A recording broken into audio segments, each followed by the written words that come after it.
Doreen Corridan from Munster Bovine, and we're out here on the farm, and we have 15 cows lined up in a herringbone crush.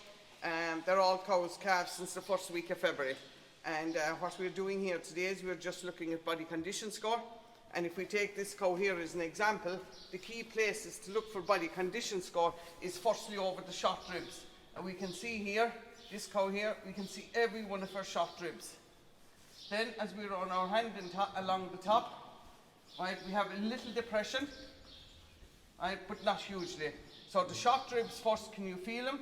Second thing, apply pressure over the actual short ribs to see can you actually find the depressions actually between the ribs.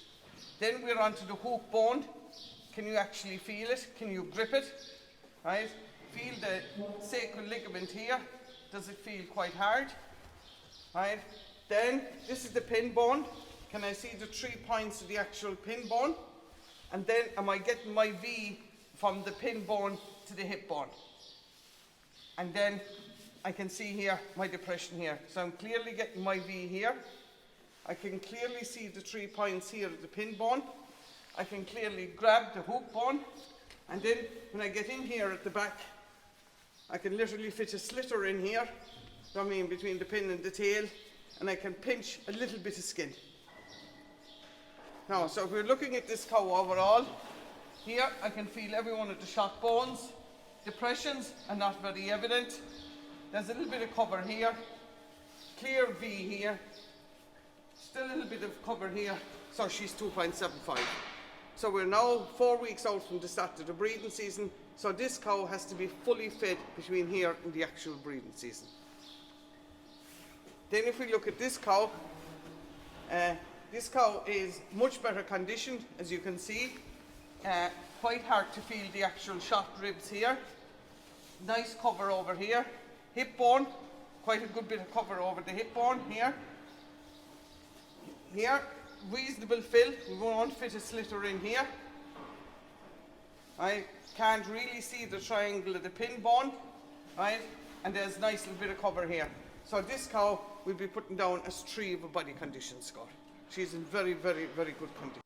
So the question is, why do we body condition score? We're a month out from breeding season, and cows that are in 2.5 and plus at the moment will have very good submission rates. They will come in heat, and they will have high conception rates. Cows that are less than 2.75 or that have lost more than 0.5 since calving will have reduced submission rates, reduced conception rates, and we'll have 10% less of those cows in calf after 6 weeks of breeding. So we're 4 weeks out from breeding. What can we do at this stage with cows with body condition score? So the first thing, assess where we are, right, and make sure the cows are fully fed. That we work out what the yield they have, and then we work out how many kilos of dry matter they're getting in. So make sure cows are fully fed. The second thing then is some cows may need to actually go on once a day. So basically when we're going through this bunch of cows, what we're looking at is which cows actually need to go on once a day at the moment. Especially, and the cows you put on once a day are the cows that are less than 2.75, especially the ones that are less than 2.5, and cows that we want to keep in the herd for 2021. Any cow you're thinking of culling, there's no point in putting her once a day to get her in calf. And also, with the cows now out by day, if you are actually putting them in once a day, milk them in the evening so they're going into the cubicles with actually empty others.